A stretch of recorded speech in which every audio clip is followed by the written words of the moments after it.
что в Национальной библиотеке уже несколько лет существует Музей книжной культуры Республики Коми, таково его официальное название. Собственно, музейное какое-то вот зачатки музейной работы мы начали вести с момента организации фонда редкой книги в библиотеке. Если кто со мной не знаком, тут сейчас будет уместно мне представиться. Елена Николаевна Сердитова, заведующий сектором редкой книги, региональным центром по работе с книжными памятниками Национальной библиотеки Республики Коми. И я одновременно являюсь и куратором нашего музея. Ну, как вы уже услышали, в нашей библиотеке все-таки начало музейной работы связано все-таки с редкими книгами, но не для всех и не всегда это так и обязательно. Мы об этом сегодня еще поговорим. Прелюзия. Вот, отлично.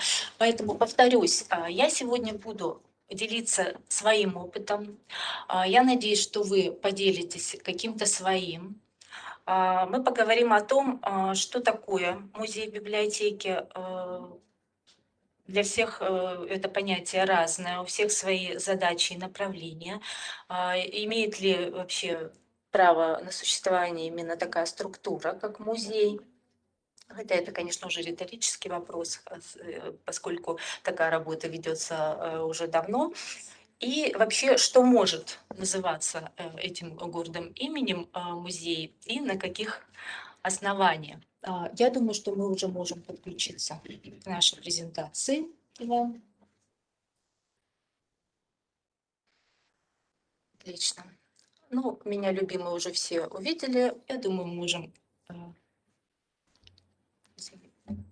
Отлично, все работает. Так, дорогие коллеги, каждый из тех, кто сегодня собрался для этого разговора, я думаю, уже поработал в пространстве каком-то музейном библиотеке. Возможно, что и нет, но тем не менее, я думаю, что когда приходит первая мысль о том, что можно поработать, да, в этом направлении, организовать какую-то музейную площадку в своей библиотеке, то в первую очередь мы думаем о том, насколько это нам будет выгодно. Да, и не будет ли эта работа напрасна. Ну, выгоды именно музея как услуги, да, маркетинговой, как продукта, ее выгода очевидна. Во-первых, престиж и имидж. Имиджевые преимущества это, в общем-то, первое. Первое, что можно сказать о музее, это показывает и наш опыт, думаю, это показывает и опыт ваших библиотек. Что вообще такое в данном случае престиж и имидж? Ну, во-первых, музей – это всегда место, да, куда можно прийти и что-то увидеть, что-то новое, посмотреть, почерпнуть, да, сходить на экскурсию. Да, и мы организуем какое-то новое пространство. Возможно, ваша библиотека, она уже такое пространство, да, и без какой-то музейной площадки, куда люди идут за какими-то своими для удовлетворения каких-то своих потребностей, но организация нового пространства, принципиально нового иногда, это как бы новый всплеск нового внимания, это привлечение, возможно, каких-то новых людей, не тех, которые обычно к нам идут, а, в общем-то, расширение да, пользовательского какого-то нашего, грубо говоря, ассортимента, вот, а также расширение ассортимента услуг библиотеки. То есть экскурсия, например, по постоянным или временным экспозициям – это все-таки новая услуга. В ряде библиотек встречается, что это еще и услуга платная. Привлечение новых пользователей, об этом я сказала. Дополнительные ресурсы. Материальные средства. Ну, это вот такой вопрос, что чаще всего организация, серьезная организация какого-то музейного проекта, она не может быть осуществлена без привлечения каких-то именно спонсорских денег, да, либо каких-то грантов, потому что все-таки музейная работа, как правило, она не основная, да, не записана у нас в уставе, поэтому финансирование все-таки в основном осуществляется за счет вот каких-то партнерских финансов, партнерских проектов. А также идет очень мощный всплеск именно дарения, дарителей, потому что хорошая идея музейная, хорошая концепция, она дает импульс и толчок для того, чтобы вам приносили какие-то материальные артефакты. Да, не обязательно это книги, книги нам и так дарят, да, в библиотеку, вот, да, еще и что-то по профилю вашего музея. Ну, если ваша библиотека имеет какое-то имя, да, чье-то, то это тоже дополнительный и в то же время прямой повод для организации в библиотеке какого-то музейного направления. Вообще, изучая музейные какие-то музейные проекты, музейные организации, музейные отделы, опыт работы музейных библиотек. Можно вот грубо их разделить на несколько таких видов по структуре, по степени функционирования и по форме. Вот, библиотеки с музейным отделом, как, например, наша, да, то есть у нас музей книжной культуры, это отдельная структурная единица при отделе основного хранения фонда со своим положением. И библиотеки, которые не имеют специального отдела, но тем не менее ведут довольно серьезную такую музейную работу. По степени функционирования есть библиотеки-музеи и музеи-библиотеки, библиотеки с библиотечным музеем, библиотеки с мини-музеем. По форме это те библиотеки, которые непосредственно участвуют в работе других музеев, не входящих в их состав, сотрудничающие с музеями и организующие библиотечно-музейные выставки. Собственно говоря, в последнее время, это уже довольно, наверное, давно, да, нельзя сказать, что это прям какое-то новое веяние каких-то последних лет или десятилетий, библиотечно-музейные выставки. Что здесь имеется в виду? Это выставки с применением какого-то предметного ряда, да, мы знаем, концептуальные, то есть какие-то прям крупные экспозиции, не просто выставка книг или библиотечная выставка, как, в общем-то, мы привыкли это делать. Вы обратили, наверное, внимание, что вот у меня выделены некоторые позиции курсивом. Это как раз те, которые встречаются именно у нас, да, изучая, я с большим интересом слежу, изучаю отчеты о работе наших библиотек нашего региона, и именно, конечно, те, в первую очередь, какое-то... У них нет звука. Давно? Не знаю, за сколько времени звонят. Просто слушаю тоже презентацию. Коллеги, кто меня слышит, извините, говорят, что не у всех есть звук. Давайте как-то мы на связь выйдем, чтобы понимать, кто слышит, кто закончил слышать и на каком моменте, чтобы мне вернуться.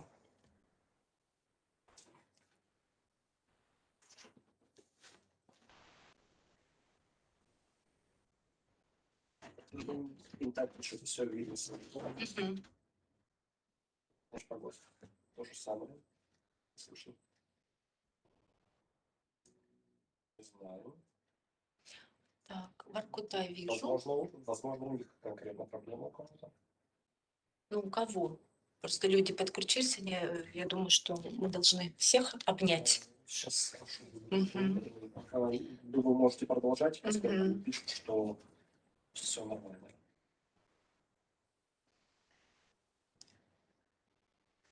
Мгм. Ну что ж, я думаю, что пока продолжим, поскольку все-таки большинство, я так понимаю, на связи. Жалко, конечно, что я вас не вижу и не могу услышать ваши сразу прямую речь и ответы. Да, ну вот, коллеги, вернемся, да, к нашей структуре. Смотрите, большинство коллег, большинство из вас, кто работает с с музеем в своей библиотеке, кто занимается какой-то такой музейной деятельностью, музейным направлением, это, как правило, все-таки те библиотеки, которые не имеют отдельного музейного пространства в плане именно структурной единицы, да, потому что, ну, пространством все играют как могут, а именно вот нет в структуре библиотеки отдельного такого звена. Какие у нас, вот я выделила библиотеки с мини-музеем как такую наиболее популярную по степени функционирования музейную составляющую в наших библиотеках в Коми Республике, ну вот встречаются в отчетах такие формулировки именно названий, да, библиотека, музей, выставка, музей, музей неофициальный, прям это подчеркивается, литературный музей, тоже довольно такая популярная форма, и, собственно, мини-музей, музейная комната. Ну вот примерно вот в таком мы с вами пространстве работаем, и это, в общем-то, оправдано. Я думаю, каждый исходит в своем музейном проекте из того пространства, в котором он находится, и из тех задач, которые перед собой ставит.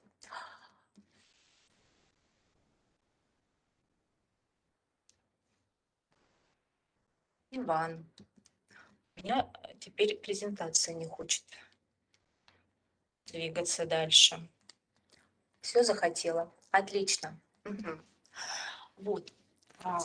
Коллеги, давайте теперь мы немного остановимся на тех проблемах, которые испытывают наши с вами коллеги и, как выяснилось, и мы. То есть, изучая, например, также ваши отчеты, свой опыт, да, и опыт каких-то других библиотек, я сделала вывод, что проблемы, да, то есть какие-то затруднения в этой работе, у каждого, во-первых, есть, конечно, и свои, но какой-то основной, вот это основное ядро, оно вот такое. Да. Я прошу вас написать, да, вот согласны ли вы с этим, какие именно проблемы в организации своего музейного пространства вы испытываете.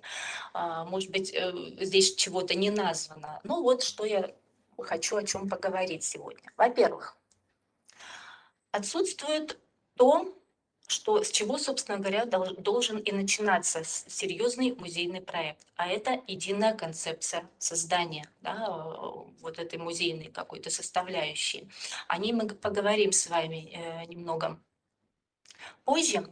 Правовая база оформления музея-библиотеки – это тоже неоднозначный вопрос для всех, и на сегодняшний день он продолжает таковым оставаться. Ну, вот сюда же к правовой базе, пожалуй, идет вот отсутствие единого регламентирующего документа, подтверждающего сведения о том, какие источники должны находиться в фонде музея. Ну, это своеобразный тематико-типологический план, да, то, что мы, к чему мы привыкли в своей библиотечной работе, но для музея серьезно организованного это также очень важно. Да. Об этом мы также поговорим. Недостаточно проработан алгоритм и документальное обеспечение приема, учета и хранения экспонатов. На первом этапе это может быть не так очевидно, как, кстати, вот проблема отсутствия того же самого единого регламентирующего документа. Но впоследствии, когда работа идет, нарастает, когда вроде все успешно и хорошо, начинаются какие-то вот проблемы возникать именно вследствие непроработки вот этих моментов. Ну, про отсутствие специальных помещений для экспозиций, да, специального музейного оборудования, как правило, дорогостоящего. Это общее место. Вот, и тут, конечно, каждый крутится и решает эту проблему как может, да, добывая какие-то средства. Но опять же, если говорить об этом моменте, и вернуться к первому пункту, а именно к единой концепции создания музея, вот тут вот тоже есть некоторая зависимость. Ну, и понятно, что усилия и энтузиазм сотрудников библиотек – это мощная сила, но если у нас серьезный музейный проект, то без привлечения каких-то специалистов, а именно, да, экспертов, художников, дизайнеров, экспозиционеров, хотя бы для консультации, да, это очень хорошо, но не всегда есть такая возможность. Вот. И перспектива развития музея, ну, к этому мы тоже ко всему вернемся. Давайте теперь мы разберем эти вопросы поподробнее. Каждый из них. А начнем мы, пожалуй, с вами вот именно с концепции, потому что это начало начала. И чем грамотнее и подробнее будет расписана концепция изначальная, да, того, что вы хотите получить на выходе, тем менее нивелированы, все хорошо, нивелируются потом какие-то вот те основные проблемы, которые я уже озвучила. Понятно, что они не пропадут, но что дает концепция? А именно научная концепция. Повторяю, я сейчас буду уже говорить не теоретизируя, а именно рассказывая о нашем опыте. Как вы знаете, думаю, что многие из вас в курсе, да, вообще о чем наш музей, музей книжной культуры Республики Коми. Вот этот весь проект начинался именно с написания научной концепции, то есть с идеи о том, что мы хотим показать, в нашем музее, а главное, что потом впоследствии, да, мы будем из этой основной идеи иметь какие возможности, да, какие выходы. О чем речь? Да? Можно придумать какую-то классную тему, не проработать, быстренько сделать хорошую экспозицию, она будет интересна какое-то время, но потом вы не будете знать, что с ней делать, все посмотрели, да, и все, да, то есть тема узкая, да, допустим, какая-то, либо она не соответствует ресурсу библиотеки, то есть тема должна соответствовать тому ресурсу пространства, ресурсу человеческому, ресурсу вашей библиотеки, материальному. Вот, то есть из чего вы будете исходить. Например, мы знаем все, что существуют разные музеи, да, повторяю, литературные, музей, посвященный какому-то лицу, да, персональный музей. Это может быть музей книги или музей библиотеки. Вот. И когда мы прорабатываем вот эти вопросы, то есть, например, Национальная библиотека, она вполне себе может сделать музей своей библиотеки, история богатая. Она вполне может сделать музей книги. Но возникают вопросы, да? Если мы делаем историю библиотеки, насколько эта тема, которая ложится именно в основу, не как дополнительное направление, а именно в основу концепции музея, будет широко интересна. Да? Тут мы должны трезво взглянуть на вещи.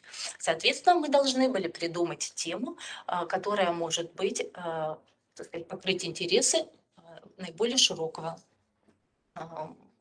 зрителя, пользователя, посетителя нашей библиотеки, читателя. Вот. Так и вы.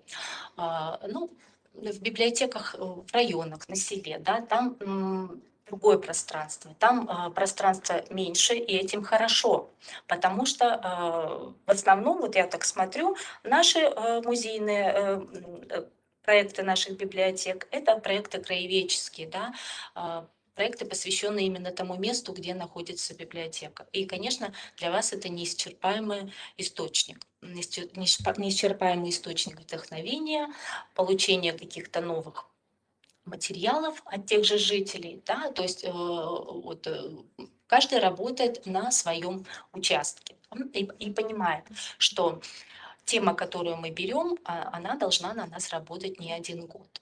Музей книги, да, допустим, вот у нас большая библиотека российская государственная, там уже много лет функционирует музей книги, и у них даже в уставе музейная деятельность записана, но мы все понимаем, да, что ресурс Российской государственной библиотеки с ее историей и как главной библиотеки Российской Федерации, он несколько иной. И, например, музей книги – это, как правило, музей книги как материального предмета.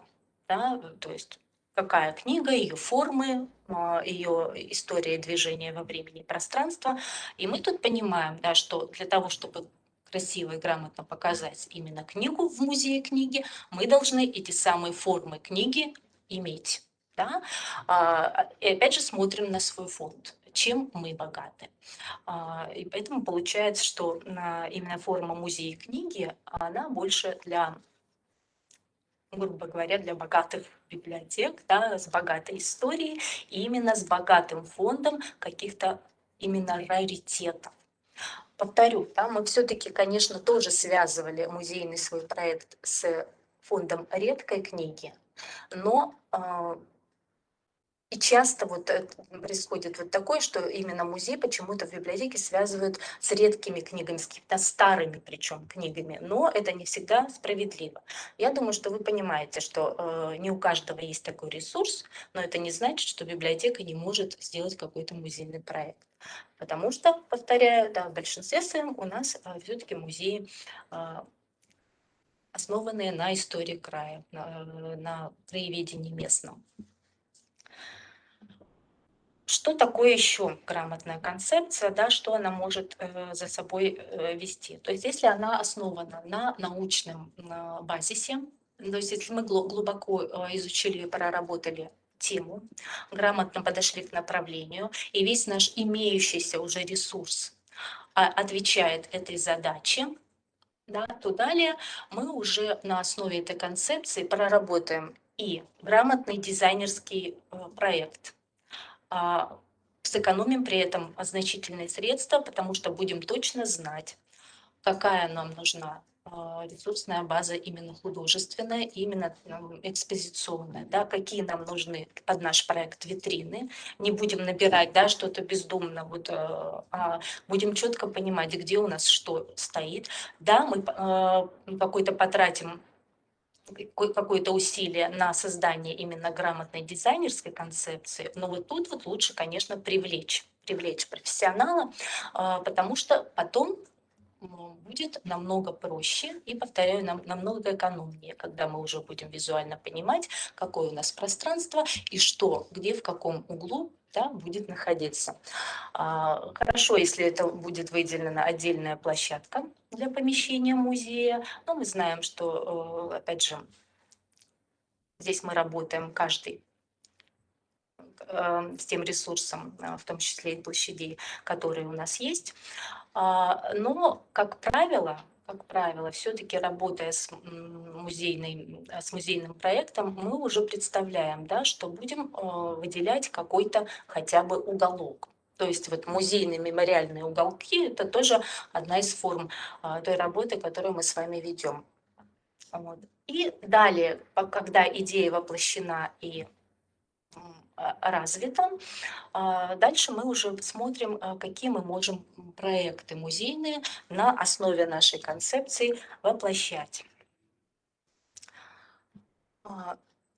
Смотрите, вот наш музей, кто еще в нем не бывал, да, именно вся наша научная концепция, а именно история коми-книжности в ее развитии от времен Стефана Перовского до сегодняшнего времени, она вот заключена вот в этом небольшом помещении, компактно, но проработано каждое направление. Именно история книжности, история книгоиздания, история библиотек сюда входит, и история каких-то также личностей, она входит сюда же, но при этом позволяет делать дополнительные экспозиции. Например, на основе нашей постоянной экспозиции мы делаем очень интересные временные. Посмотрите, у нас есть часть, которая посвящена истории коми-периодики.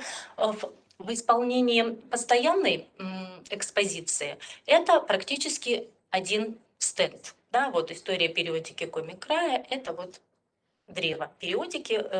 Каждый, кто пришел в наш музей, может вот посмотреть вот в ее историческом развитии, да, как развивалась история наших периодических изданий. Но, например, когда было столетие коми-печати, из одного вот этого древа, это тоже результат научных исследований наших сотрудников отдела периодической печати Национальной библиотеки, мы вынесли целую экспозицию, да, экспонируя наши имеющиеся у нас раритеты именно периодических изданий, старые газеты, вот в таком концептуальном ключе.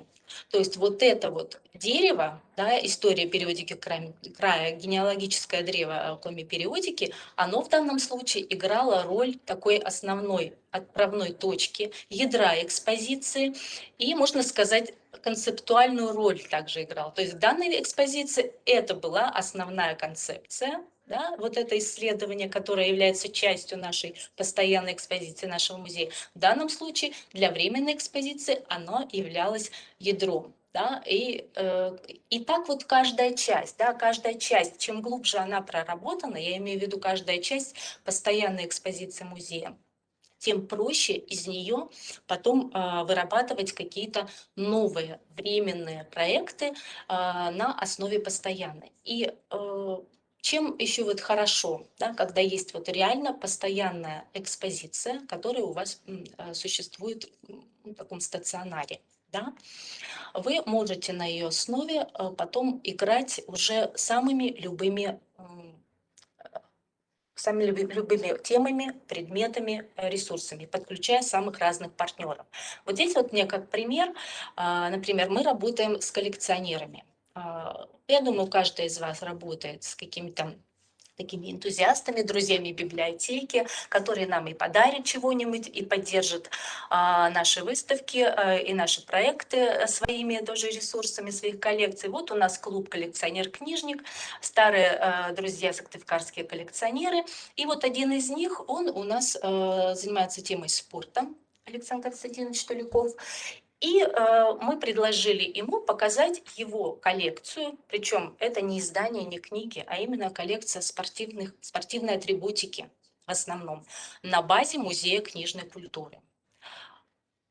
Как это будет встроено, мы сразу стали решать, потому что мы не хотели просто предоставить площадку музея, просто витрины для того, чтобы вот выставить материалы в коллекции этого замечательного человека. Нет, мы строили к столетию организованной спортивной деятельности на территории Республики Коми.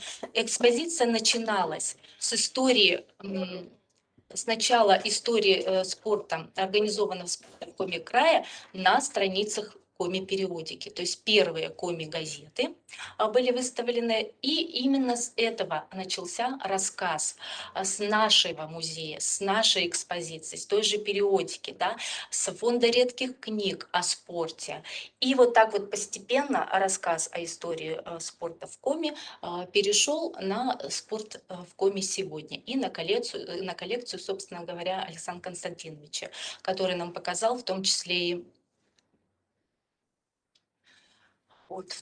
и в виде вот таких вот изданий с автографами наших прославленных лыжников. Ну, это вот я отвлеклась как пример, да, вот показываю вам.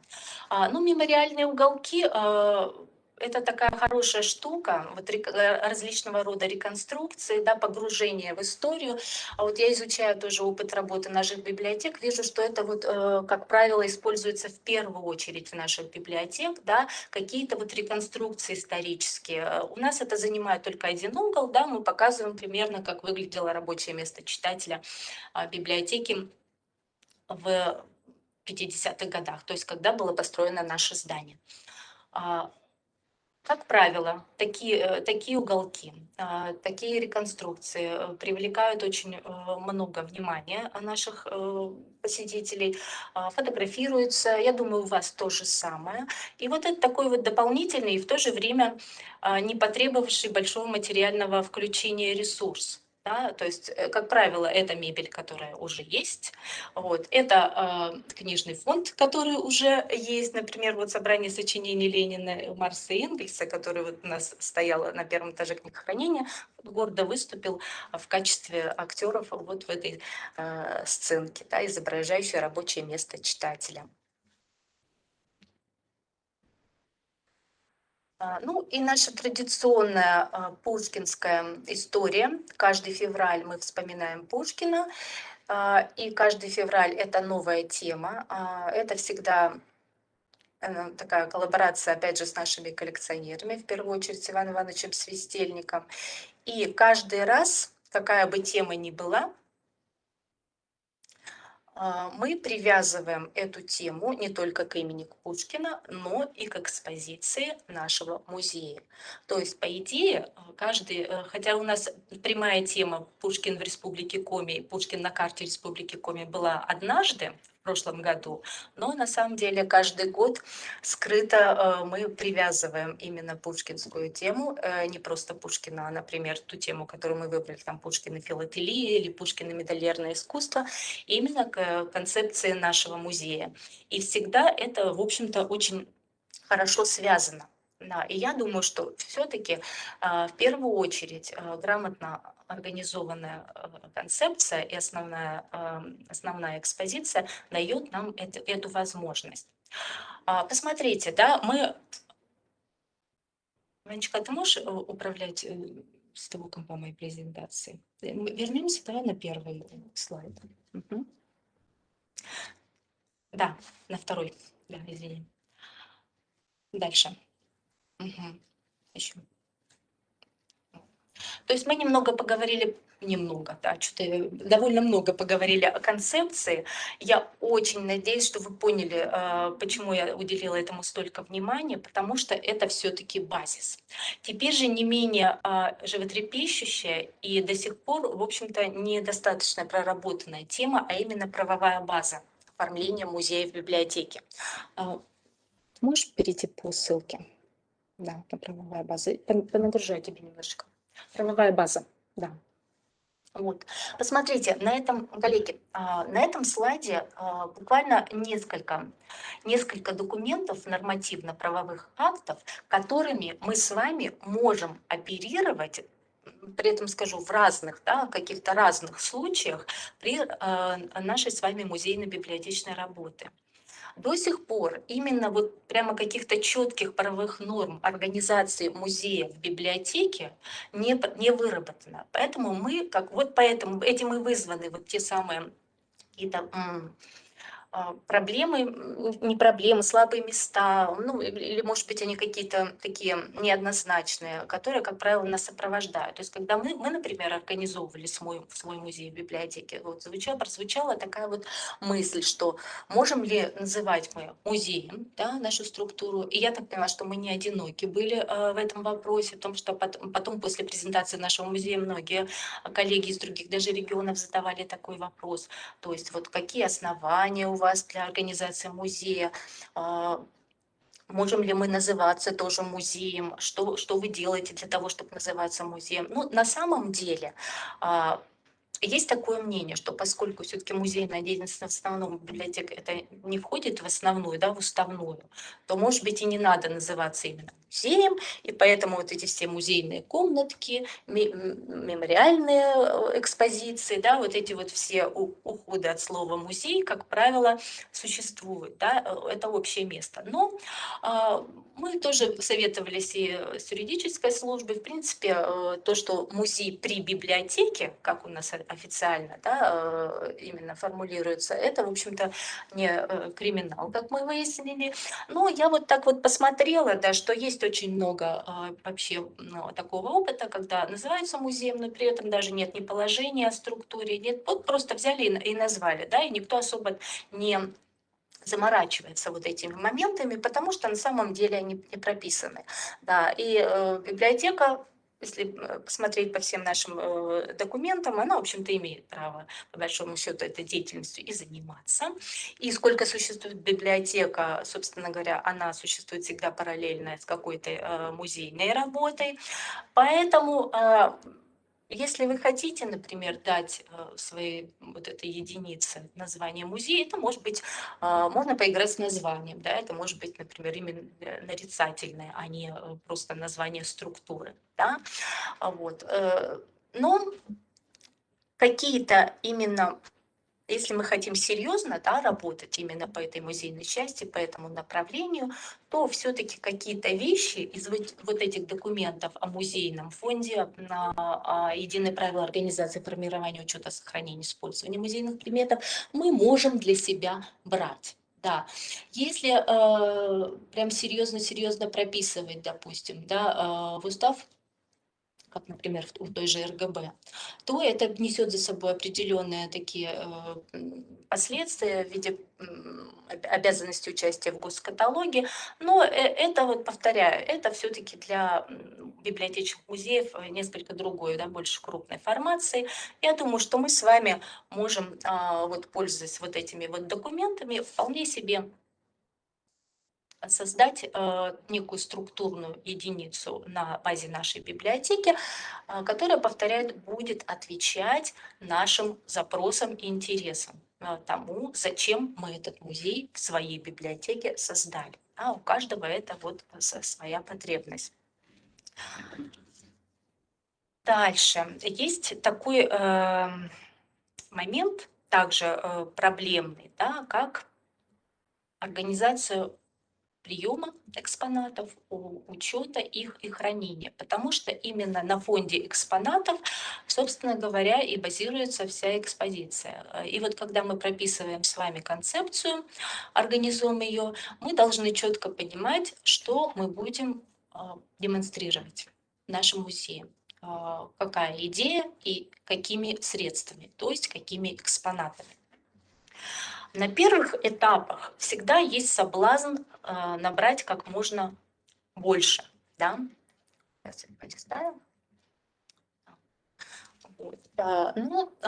Тут вот тоже на самом первом этапе очень важно продумать. Продумать, какой у нас будет музейный фонд, будет ли он у нас отдельный, как мы это все будем учитывать, где хранить. Вот, кстати, когда продумаете, где хранить, у вас опять же уже и в дизайн, и в концепцию дизайна пойдет место для хранения. И вы сразу будете представлять, какие у вас ресурсы для хранения, да, что вы можете. Потому что я вот тоже читала отчеты и понимала, что люди несут, например, да, какие-то вот интересные предметы быта, которые хочется всегда взять. И, как правило, места начинает и не хватает. Да? То есть вот берем, понимаем, что хранить нам это негде. Отказаться не можем.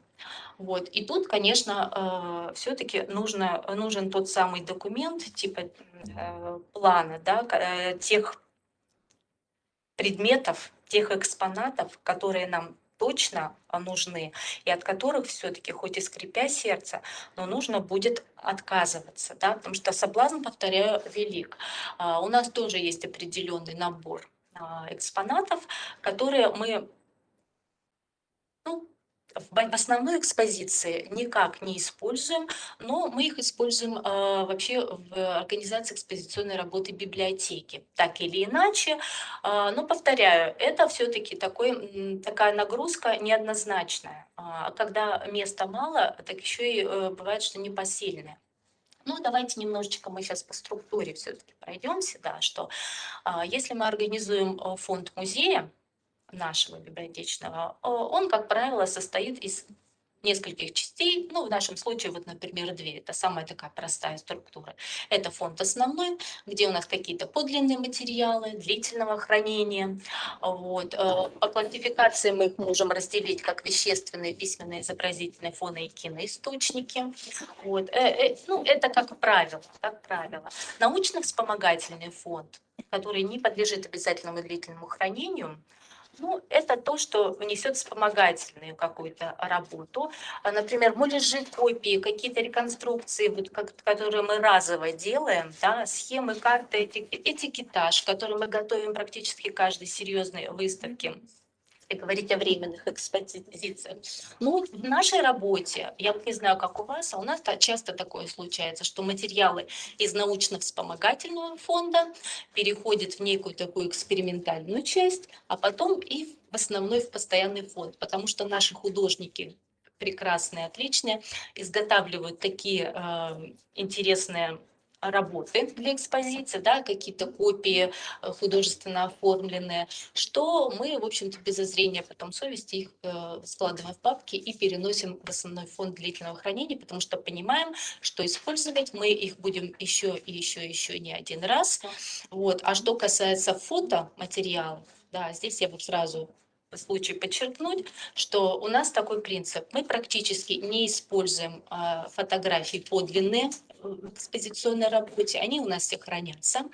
Если будет время, я еще об этом упомяну. Все хранятся по специальным конвертам и цифруются. Да, то есть из цифровых копий мы делаем при необходимости для наших экспозиций обработанные фотографии. Да, вот, как правило, они еще и не просто в виде фото, а, как правило, это какая-то еще и художественная обработка. И потом мы, понимая, что они нам еще неоднократно пригодятся, в общем-то, переводим их в основной фонд хранения.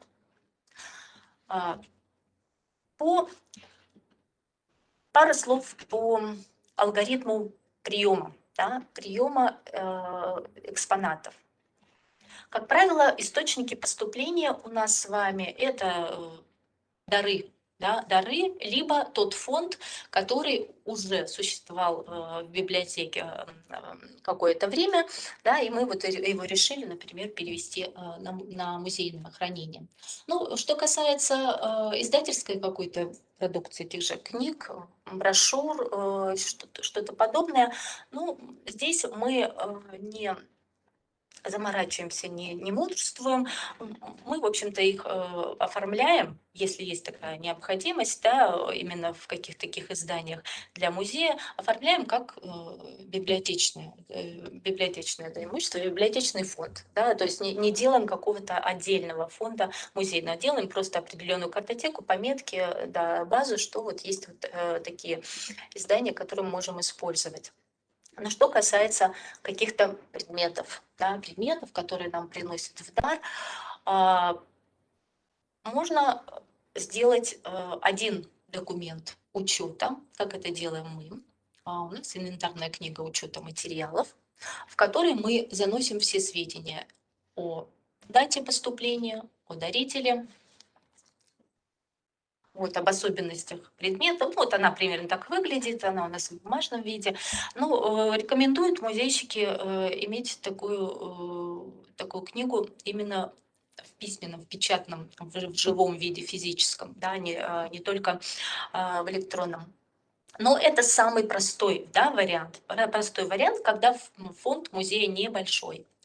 Но прежде чем поступит какой-то материал, вот и мы запишем ее в эту инвентарную книгу, да, то первая ступень – это, собственно, принятие, да, прием материалов по акту. Это может быть по акту. Также мы не всегда берем на постоянное хранение, мы же принимаем некоторые документы на временное использование. Например, для временных экспозиций у кого-то что-то берем, да, какие-то, возможно, очень ценные. Да. Обязательно все оформляем по акту передачи во временное пользование, где прописываем, собственно говоря, да, на какой срок мы это все берем, от кого, да, и определенные условия, да, использования и хранения. Ну, мне кажется, я сейчас такие очевидные вещи говорю. Вот посмотрите, вот эта вот многоступенчатая структура учета, она имеет несколько моментов, да, которые должны быть обязательно, а именно при приеме на хранение и актирование, да, то есть подписание акта приема и условий дарения. Нужно обязательно поговорить с дарителем. Это очень важно. Чем больше вы выясните на этапе первичном учета приемки материалов у дарителя, тем проще вам потом будет использовать в своей музейной работе этих материалов. Итак, условия дарения. То есть человек принес, говорит, я вам дарю. Особенно на селе, вот если человека вы знаете, он вас знает, часто это бывает, я вам все оставляю, и даже мне ничего не надо, не хочу ничего оформлять и записывать, все, мне это точно никогда не понадобится. Это прекрасно, да, но лучше все-таки зафиксировать. Зафиксировать, кроме документа акта приема передачи, еще и, повторяю, условия, на каких условиях человек дарит. Потому что записать прямо, да, под карандаш, разрешает ли он использовать в экспонировании этот предмет или документ, ну вот, или письма, или какие-то, ну, я имею в виду под документом, это и печатное издание, и рукописное, все что угодно, да, это может быть письма или какие-то другие документы. Опять же, подчеркнуть, даже если он уже сказал, навсегда ли мы принимаем у него этот его дар. Если мы все это выяснили, дальше идет описание истории предмета. Да? То есть вы записываете, кроме того, кто вам это и когда подарил, да, мы записываем, кто правопреемник этого лица. Сразу вот эти вот все моменты выясняем. Не появится ли потом человек, который скажет, что моя вещь вдруг у вас оказалась, да, вот. И как можно подробнее описываем бытование предмета, как он появился у нынешнего владельца, кто им еще владел, в каких, может быть, в коллективном владении в руках этот предмет побывал. Ну, если это, например, книга, возьмем, да, какое-то издание, мы часто это можем выяснить по имеющимся там книжным знаком, да, штампом, экслибрисом. Но если это какой-то другой предмет, тут, конечно, нужно попытать того, кто вам это дарит. И чем подробнее будет опись, скажем так, и история, паспорт этого предмета при приеме его на хранение и на работу в ваш музей, тем потом, собственно говоря, дело даже не в том, что вы избежите там, может быть, каких-то таких последствий, не всегда приятно, а тем интереснее вам будет еще работать с этим предметом, тем больше поводов использовать его в различных музейных проектах у вас может появиться. Вот. Ну, архивные документы мы принимаем по тем же правилам. И тут вот есть момент, когда необходимо выяснять сразу же, можно ли использовать для исследований. Потому что музейная работа – это всегда научная работа, это всегда какие-то исследования. Прежде чем даже какую-то небольшую экспозицию нам сделать, мы всегда проводим, если не глубокое, то мини-исследование. Вот. И в данном случае нам необходимо выяснить, можем ли мы опубликовать или, допустим, выдать для использования другим исследователям, не только в своих использовать, а, например, еще каким-то третьим лицам выдавать для работы эти самые архивные документы. Вот такие нехитрые правила, но они нужны. И бывает, что как-то некоторые из них почему-то выпадают, да, то ли забывают, то ли как-то не всегда получается их выполнять. Но нужно заморочиться и сделать это, да, и будет замечательно. Да. Если продолжить тему хранения, да, то есть есть у нас вещи ценные, есть исторические. Повторяю, я с удовольствием читаю, что вот местные жители несут в ваши музеи какие-то очень интересные исторические предметы, предметы быта. Это могут быть самые разные экспонаты. Одно удовольствие, я думаю, с ними работать, но и хранить их – это особое удовольствие, потому что есть моменты по сохранности, которые нужно соблюдать. Да, те же самые оригиналы фотографий, акварели, какой-то листовой материал. Да. Мы знаем, насколько это все хрупко, насколько это подвержено каким-то деформациям. Поэтому отдельный конверт для каждого документа, ну, это, в общем, залог успеха длительного хранения такого рода экспонатов. Бумажные, печатные, рукописные материалы. Это прямо азбука, да, мы бережем от попадания прямых солнечных лучей. Если мы их экспонируем у нас на витринах, во-первых, они установлены так, чтобы прямой солнечный свет вообще никогда на них не падал. На окнах специальная роль ставни. И если экспозиция есть, но, например, пока она без посетителей, обязательны для витрин чехлы. Чехлы, как правило, из ткани, из плотной ткани зеленого цвета. Это принципиально, потому что это вот именно оптимальный вариант для сохранности экспозиции. Ну вот есть моменты исключений, да, для Солнца. Вот масляная темперная живопись, если вот вы счастливые обладатели такого рода полотен или изделий из кости, это как раз те экспонаты, которые Солнце любит. И их даже рекомендуют выставлять на солнышко периодически для профилактики.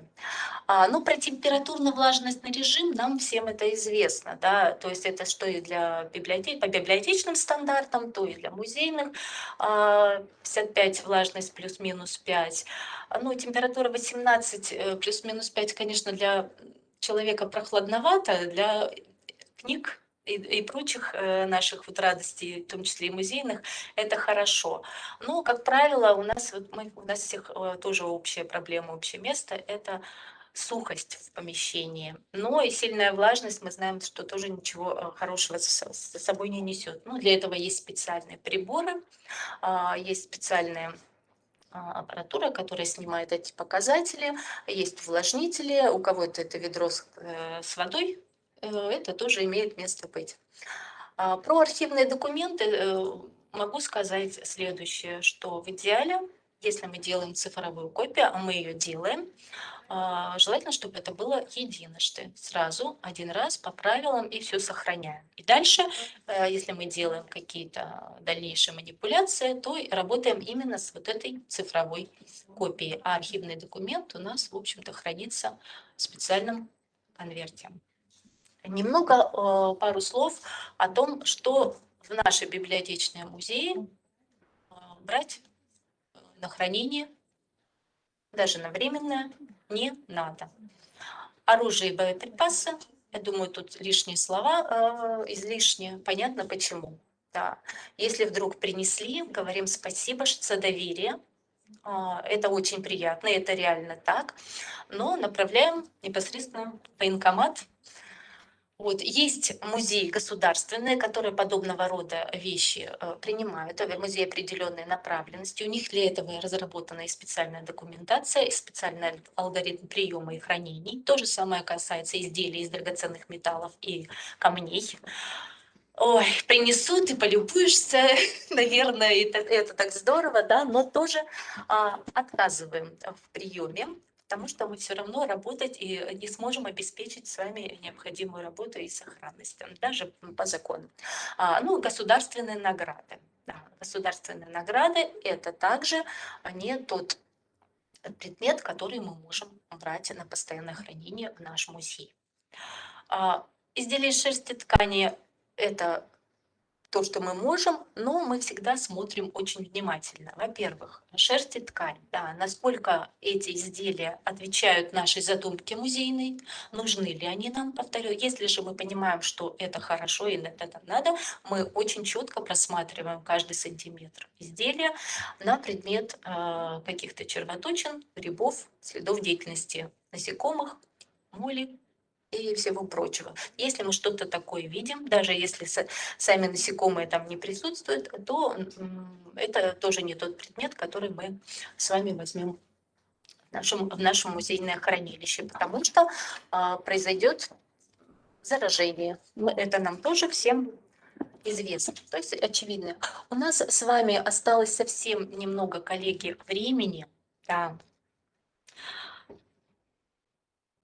Есть какие-то еще, может быть, вопросы ко мне, потому что, возможно, какие-то важные моменты сегодня не были озвучены. Это вообще такая тема не только интересная, но и она многоплановая, да, то есть вот говоришь о каких-то теоретических вещах, и всплывает очень много того, что возникает на практике. Да, повторяю, я с вами в основном делилась своим опытом, да, своим опытом работы и то, как мы ее обустраиваем. Есть еще очень много точек роста того, что будет перестраиваться. Это касается в том числе и учетной документации, потому что, например, существует ведь сегодня и масса программ, да, для учета того же музейного фонда. Насколько оправдано его использование в наших условиях этих программ, каждый решает для себя, потому что это дополнительные деньги, да, но если это какой-то серьезный фонд, возможно, стоит рассмотреть и этот вариант. Коллеги, вот пока я жду ваших вопросов, я немного покажу вам о том, как у нас организован фонд по истории нашей библиотеки, потому что та часть, которая касается именно истории нашей библиотеки, она присутствует в концепции нашего музея. Да, но в основной экспозиции она показана в виде фото и вот мемориального уголка, такой визуальный ряд. Но помимо этого мы формируем еще и фотофонд, и фонд изобразительно-текстовых материалов, таких как архивные каталожные карточки, какие-то пригласительные билеты прошлых лет, закладки в книгах, афиши и плакаты. И все это требует тоже основательного хранения. Иногда, листая какие-то книги, ценные документы оттуда достаешь, и тоже они уходят в фонд хранения музея. Вот в таких отдельных конвертах хранится у нас фонд фотографий.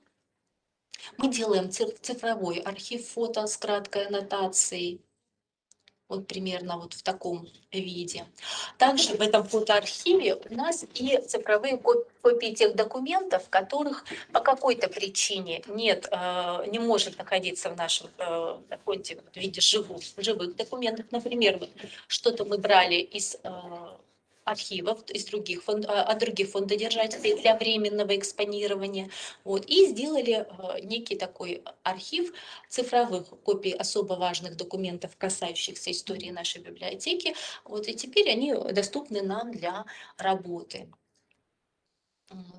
И, к примеру, даже это могут быть фрагменты инвентарных книг, интересные в плане какой-то исторической реалии. Ну вот о том, как мы экспонируем фотографии, да, я вам уже говорила. Мало того, что это фотокопии, они еще и под стеклом, да, определенным образом оформлены. Специальные застекленные витрины. Про фотографии, фотоматериалы, исключительно копии, я вам также уже говорила. Какая-то часть, вот, например, сейчас я вам показываю на примере экспозиции, которую мы делали к юбилею нашего здания нашей библиотеки к 60-летию. Какую-то часть мы сочли интересным выставить именно мало того, что в подлинном виде, но и не под стеклом, доступным для читателей, а именно старые книги отзывов и пожеланий, потому что листать их и читать это очень интересно. И мы, в общем-то, приняли такое решение, что поскольку экспозиция у нас это временная и краткосрочная, то если придут люди и захотят под нашим чутким руководством что-то вот, посмотреть, полистать и потрогать, в данном случае не будет ничего зазорного и страшного. Презентация будет обязательно, да, вам доступна.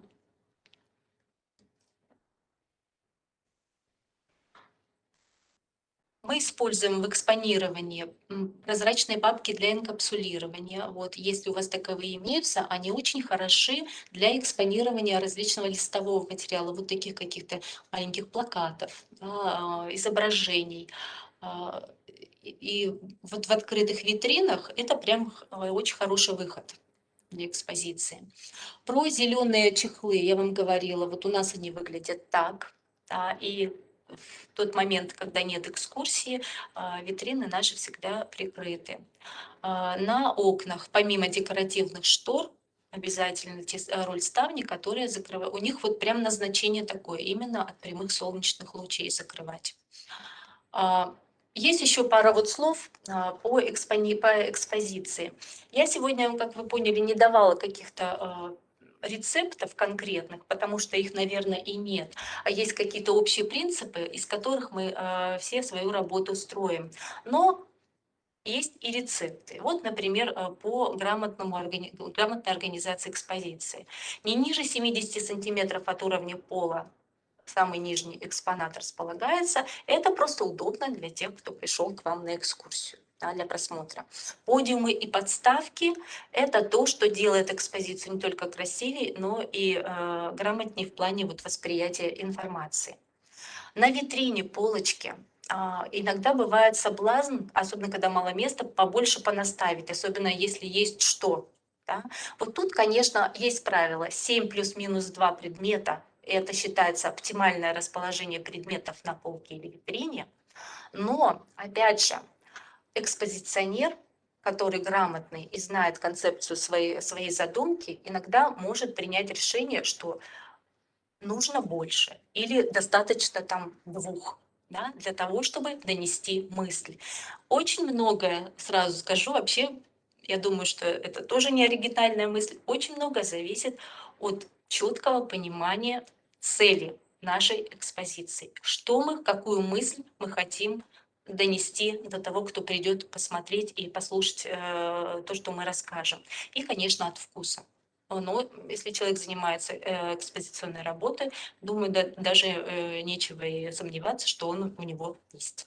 Про тексты этикетажа также мы придерживаемся вот в этикетках, в этикетаже такого принципа, что этикетка должна нести информационную роль и выглядеть благородно, но скромно, без дополнительных украшательств. Да, там должно быть пояснение о предмете, название, материал, назначение, информация о дарителе. И то информация о дарителе, например, какие-то дополнительные знания, они тоже размещаемые на этикетке, они тоже должны соответствовать посылу той выставки, той экспозиции, которая у вас есть. Иногда бывает, что этикетка, она сама экспонат. Да? Есть такие случаи, когда вы ее оформляете намеренно, броско, намеренно какой-то специальный дизайн. Но, повторяю, это все имеет место быть. Но, как правило, этикетаж – это все-таки информационная составляющая экспозиции для того, чтобы для пользователя, посетителя разъяснить, почему тот или иной предмет, экспонат находится именно в этой экспозиции, дать ему понимание, особенно если он пришел посмотреть самостоятельно. Как всегда, закончилось время, и как всегда у меня ощущение, что я и половины не рассказала из того, что хотела. Коллеги, очень рассчитываю я все-таки на вашу обратную связь, на то, что если вы не сейчас не зададите никаких вопросов, то вы мне напишите или позвоните, да, или еще каким-то образом со мной свяжетесь. Повторяю, презентация будет вам доступна. Опыт постоянно пополняется, как и за счет наших собственных проб и ошибок, как и за счет появления новых, тех же самых, в том числе и нормативных документов. Поэтому будем на связи. Сейчас разрабатываю очень интересную, ну, на мой взгляд, интересную с точки зрения нашего взаимного сотрудничества именно в рамках музейной деятельности проект. Я надеюсь, что он выведет нас на какой-то новый уровень, да, в том числе, например, та тема, о которой я говорила, когда происходит перенасыщение какими-то предметами, какими-то экспонатами, бывают дубли, вы не решаетесь отказывать, да, своим друзьям, своей библиотеке, все равно их берете, набираете. Я вот думаю, нам есть с вами, всем, кто занимается или планирует заниматься музейной работой в библиотеках, организовать некий фондообмен общий, потому что если нам не нужен какой-то экспонат, нам принесенный, подаренный, вполне возможно, что он нужен кому-то, какому-то другому музею, какой-то другой нашей библиотеке, а они могут поделиться с вами. Соответственно, вот это тоже перспективное, на мой взгляд, направление нашего с вами сотрудничества. Спасибо за внимание. Жду ваших вопросов, реплик и очень жду вашего интересного опыта.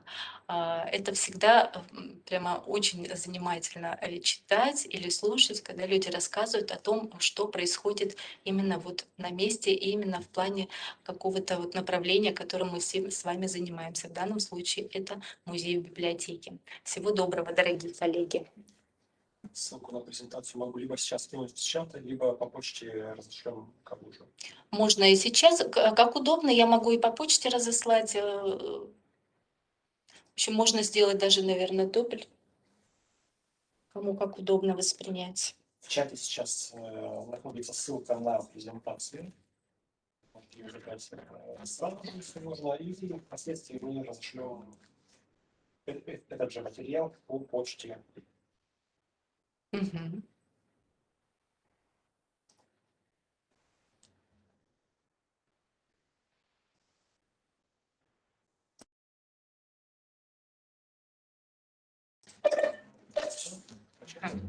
Ну, я уже, в общем-то, попрощалась еще раз. Всем пока.